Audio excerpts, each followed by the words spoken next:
আসসালামু আলাইকুম। অষ্টম শ্রেণীর শিক্ষার্থীদের বার্ষিক পরীক্ষায় ইংলিশে একটি আইটেম আছে, সেটা হচ্ছে কবিতা থেকে তোমাদের কি করতে হবে, মেটাফর আইডেন্টিফাই করতে হবে। এবং মেটাফর মানে হচ্ছে উপমান এবং হচ্ছে কম্পেয়ারিং পার্সন, উপমিত, এগুলো কি করতে হবে, আইডেন্টিফাই করতে হবে। Reason to use the metaphor ব্যবহারের কারণ তোমাদেরকে কি করতে হবে, লিখতে হবে। সো এরকম একটি ছক তোমাদের দেওয়া থাকবে কবিতার লাইন দিয়ে, যেটা তোমরা নমুনা প্রশ্নে দেওয়া আছে দেখেছো। তো তোমাদের এই যে সিলেবাস, এই সিলেবাসের উপর বেস করে শুধুমাত্র একটি কবিতাই দেখা যাচ্ছে, সেটা হচ্ছে shall I compare thee to a summer day. আমি কি উপমা দিব তোমাকে গ্রীষ্মের দিনের সাথে। সো শেক্সপিয়ারের এই কবিতাটি দেওয়া আছে। এই কবিতাটির উপর বেস করে আমরা এখন তোমাদের পরীক্ষায় যে 10 নম্বরের একটি প্রশ্ন আসবে, সেই প্রশ্নটা আমরা কি করব, সেই প্রশ্নটা আমরা এখন আলোচনা করব। এবং এই ভিডিও দেখার মাধ্যমে বা এই প্রশ্নটা বোঝার মাধ্যমে তোমরা পরীক্ষায় 10 নম্বর পেয়ে যাচ্ছ, এটার বাইরে আসার চান্স নেই। সো এই ক্লাসটা খুব মনোযোগ দিয়ে করতে হবে। যারা যারা রানার্স টিচিংয়ে নতুন এসেছো, অবশ্যই চ্যানেলটিকে সাবস্ক্রাইব করে পাশে থাকা বেল আইকনটি বাজিয়ে দাও। সো তোমাকে তোমার যেই কোশ্চেন আছে, ডেমো কোশ্চেন, সেখানে 3 নং কোশ্চেনে দেখবা যে hair is a part of the poem. ঠিক আছে, একটা পয়েম দেওয়া থাকবে। এখন বলছে use the following table to complete the activities. So এখানে অ্যাক্টিভিটিটা তোমাদের কমপ্লিট করতে হবে। কম্পেয়ারিং পার্সন মানে উপমিত। সো আমরা এখানে শেক্সপিয়রের যেই কবিতাটা আছে, সেখান থেকে আমরা 5টা লাইন করব। 5টা লাইন থেকে আমরা এখানে কী বের করব, কম্পেয়ারিং পার্সন অর থিং বের করব, মেটাফর বের করব কম্পেয়ার টু, ঠিক আছে, এবং রিজন বের করব যে কেন মেটাফর ইউজ করা হয়েছে। সো আমরা কবিতার যেই লাইনগুলো থেকে আমরা কম্পেয়ারিং পার্সন এবং মেটাফর বের করতে পারবো, সেই লাইনগুলো আমরা আইডেন্টিফাই করেছি। দেখো, আমরা শুরুতেই শিখব হচ্ছে এটা, shall I compare thee to a summer's day. এখানে আমরা দেখব যে আসলে আমাদের কম্পেয়ারিং পার্সন হচ্ছে দি, মানে তোমাকে। তারপর হচ্ছে মেটাফর হচ্ছে সামার্স ডে, গ্রীষ্মের দিন।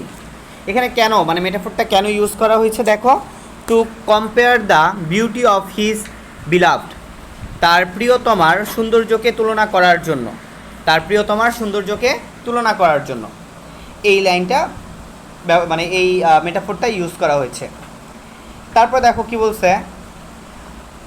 বলছে যে আমরা দ্বিতীয়টা দেখি, rough winds two shake the darling, বলো কি, দ্য ডার্লিং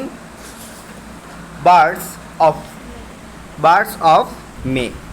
তাহলে আমরা এখানে দেখি, এখানে আসলে গ্রীষ্মকাল, এখানে কম্পেয়ারিং থিংস হচ্ছে গ্রীষ্মকাল মানে সামার সিজন।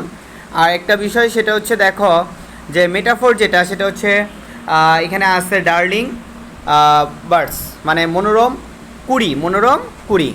এখানে কেন দিছে বলো, to indicate the beginning and freshness of summer season, এই জন্য এখানে মেটাফরটা ইউজ করা হয়েছে। তারপরে খেয়াল করো, পরের লাইন আমরা দেখি। পরের লাইনে আমাদের কি বলা হয়েছে সেটা আমরা দেখব। বলছে যে সামার্স লিজ, দেখো hath, summer lease hath all too short a date. এখানে আসলে আমাদের গ্রীষ্মকালকে বোঝানো হয়েছে। আর লিজ মানে নির্দিষ্ট, কি বলছে দেখো, মেয়াদের জন্য ইজারা নেওয়া। এখানে মেটাফরটা হচ্ছে লিজ। কেন নেওয়া হয়েছে, two suggest the short duration of summer season. এখানে আসলে মেটাফরটা ইউজ করা হয়েছে যে গ্রীষ্মকালের ক্ষণস্থায়িত্বকে বোঝানোর জন্য। তারপর আমরা দেখব sometimes too hot the eye of heaven shines. তো এখানে আসলে বোঝানো হয়েছে সূর্যকে, ঠিক আছে, এবং আই অফ হেভেন মানে আকাশের চোখ এখানে মেটাফর ইউজ করা হয়েছে। কেন ইউজ করা হয়েছে, সূর্যের গুরুত্ব বা প্রাণশক্তিকে বোঝাতে। Two suggest the importance or কি বলছে, Vitality of the sun and open is his, কি বলছে দেখো, and open is his gold কমপ্লেশন ডিম। তো দেখো আমরা কি লিখছি, এটা তোমরা দেখতে পাবা যে তোমাদের এই লাইনে দেখো, অ্যান্ড কি বলছি আমরা আবার দেখো, and open is his bold complexion dimmed, complexion deemed.